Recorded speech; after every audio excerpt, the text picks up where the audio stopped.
Well, we continue with the chapter 15 that deals with chemical equilibrium. And in this opportunity, we are going to talk about how to calculate the equilibrium constant. And remember, the equilibrium constant comes from the law of mass action. It's always products over reactants, and you use the stoichiometry to set up that equation. Okay, so that means that in order to calculate the equilibrium constant under those conditions, all you need to know is what are the equilibrium concentrations.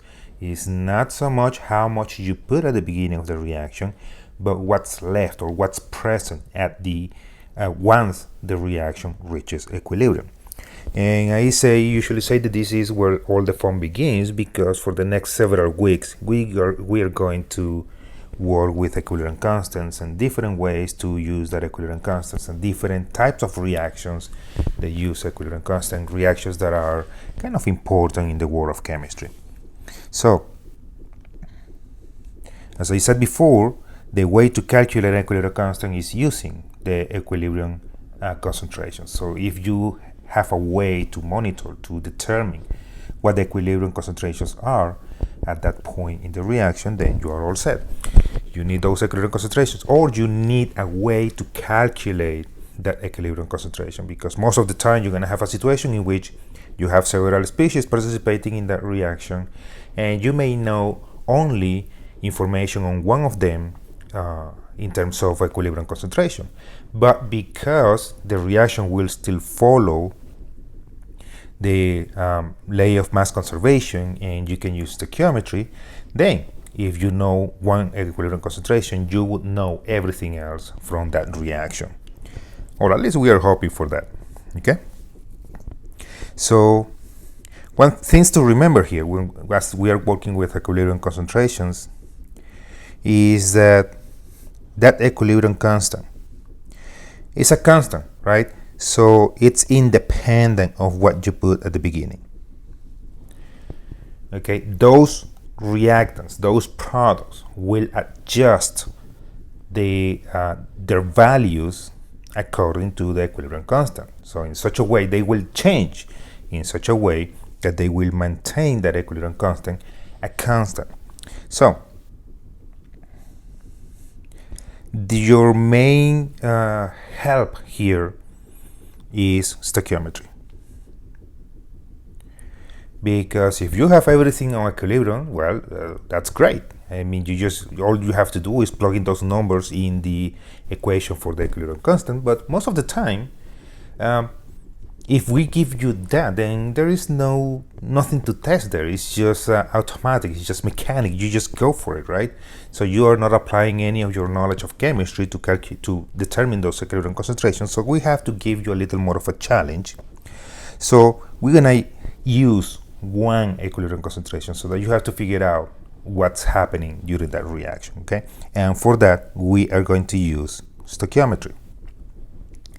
So if we have this particular reaction, we have carbon monoxide reacting with hydrogen to produce methanol, and the reaction mixture is at 780 degrees. That's pretty much, as of now, that's useless.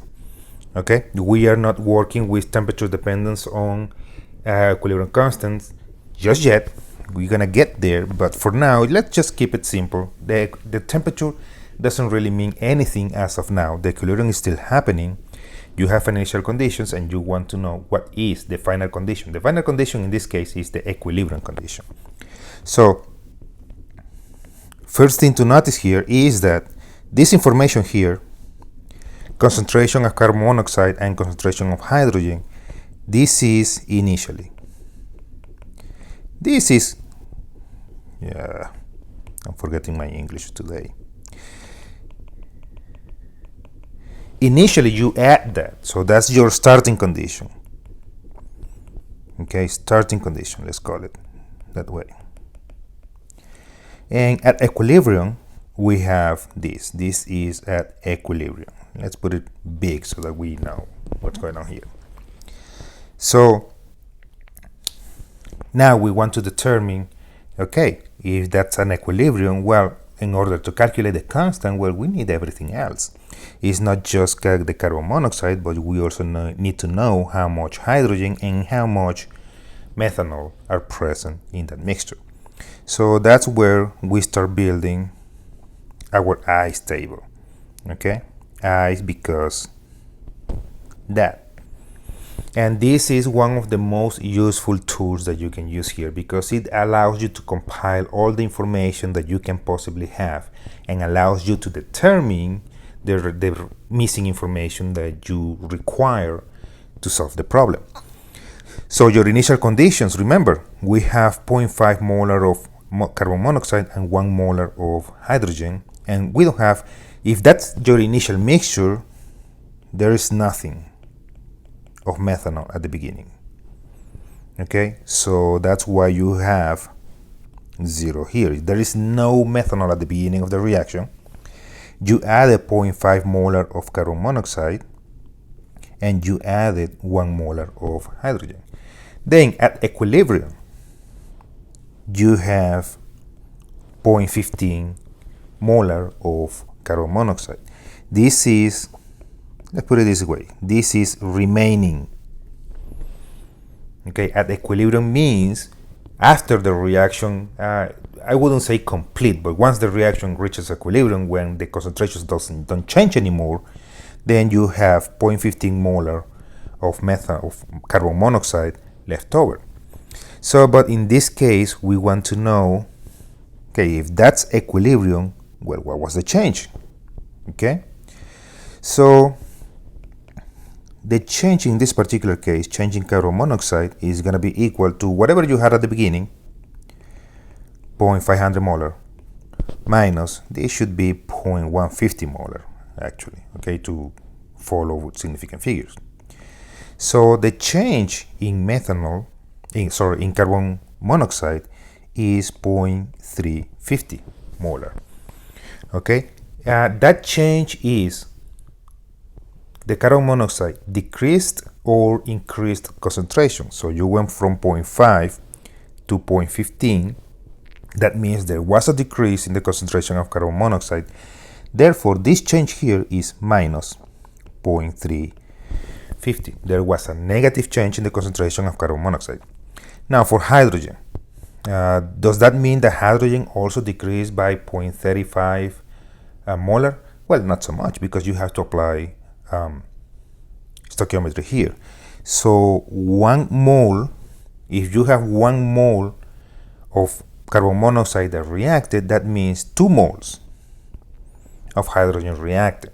Okay, therefore, if you have 0.35 moles of carbon monoxide that reacted, that means you had minus 2 times 0.350 moles of hydrogen that reacted. Now, the change for methanol, right? What is the change? Well, if 0.350 moles of CO reacted, that means the stoichiometry is 1 to 1 in this case. 1 mole of carbon monoxide will produce 1 mole of methanol. That means you produce 0.350 moles of methanol. Okay, now the change for methanol, the methanol is appearing in the reaction, so it's negative for carbon monoxide because it's being consumed. It's negative for hydrogen because it's also being consumed, but for methanol, this is plus 0.350. Okay, so the changes when the reaction is going in the forward direction, the change for the reactants is going to be negative, the change for the products is going to be positive, and the other way around, the opposite is true for the reverse reaction. Okay, but we are not going to worry about that just now. So this is the setup that we have right now. So the change is 0.35, this is minus 235, and this is plus 35. Okay, that means if we, let's just erase this. 2 times 0.35, this is minus 0.70. Okay, so if we obtain, well, technically, now what you do is add those 2 rows together. Okay, And what we're gonna get here is that these are your equilibrium concentrations. So 1 minus 0.70 is 0.30, and 0 plus 0.35 is 0.35. So this is your equilibrium concentrations for all your species in that reaction. Okay, remember here, this is your starting point,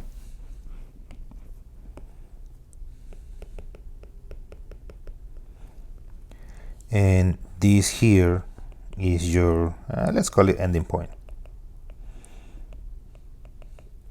and you need the end point to calculate your equilibrium concentration. Okay, you cannot calculate equilibrium concentration with your initial conditions because you are not at equilibrium conditions. Okay, so next, well, we have the equilibrium concentrations, correct? So all there is to do now is, well, let's plug this in the equation, right? So if we remember, our reaction is carbon monoxide gas plus 2 times hydrogen gas that goes to 1 mole of methanol also in the gas phase. So therefore, your equilibrium constant is going to be products over reactants, and you have to account for the stoichiometry. So it's 1 mole of methanol, so it's concentration of methanol over concentration of carbon monoxide times the concentration of hydrogen raised to the power of 2, because you have 2 moles of hydrogen there. Okay, so then all you have to do is use these numbers. So let's change the color here. So 0.35 goes here, 0.30 goes there, and 0.15 goes here. Okay, so if you do that, then it's 0.35 divided by 0.15 times 0.30 squared, and that will give you that the constant is 26. So this is the constant, 26. Just 26. Remember, for constants, usually no units. Okay, it makes your life so much easier if you forget about the units in the constant. So don't worry about equilibrium constants and units. So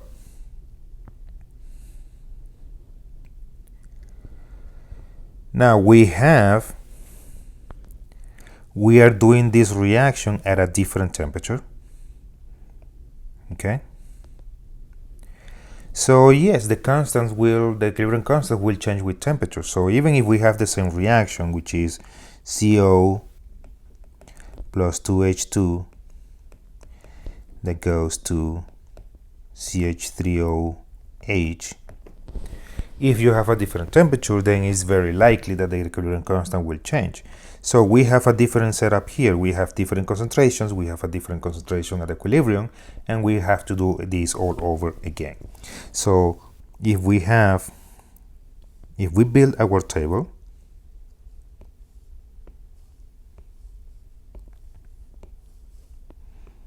so carbon monoxide, hydrogen, and methanol, we're going to do exactly the same thing. So we have our ice table. First step is to determine what's our starting point. So we have 0.27 here for carbon monoxide, we have 0.49 here for hydrogen, and then that's all you have at the beginning, so it's 0 for methanol. Now in this case, the concentration and equilibrium that we are giving is the one for methanol, not for carbon monoxide, not for hydrogen. So that means if initially you have 0 of methanol, then the change, if you end up with 0.11, the change was plus 0.11. And the easiest to picture here, because the relationship between carbon monoxide and methanol is 1:1, if the change for methanol was plus 0.11, Then for carbon monoxide was minus 0.11. Remember, carbon monoxide, methanol is 1-to-1, is the same change but with the opposite sign. Why? Because one is being consumed and the other one is being produced.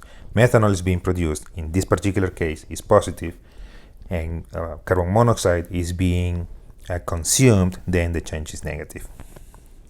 So out of this, if we add this together, it's 0.27 minus 0.11. So we end up with 0.16.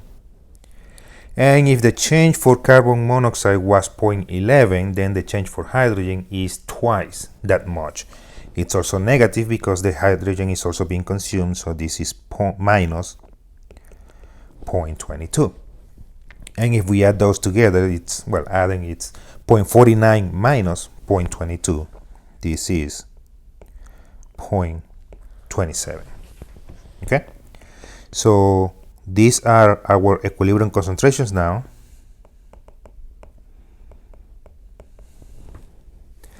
And then to find Kc, all we have to do is write out our equation is concentration of methanol divided by concentration of carbon monoxide times concentration of hydrogen squared. So Kc is going to be equal to 0.11 divided by 0.16 times 0.27 squared, and that is 0.16 times 0.27 squared, and this is 9.43. Okay, so remember your I table. Let's write this really big here. I table. This is gonna be your best friend. It will allow you to collect all the information you need to solve this type of problem. Could be being calculating the equilibrium constant or being calculating the equilibrium concentration. So that's it for now, and we'll move on to the next section.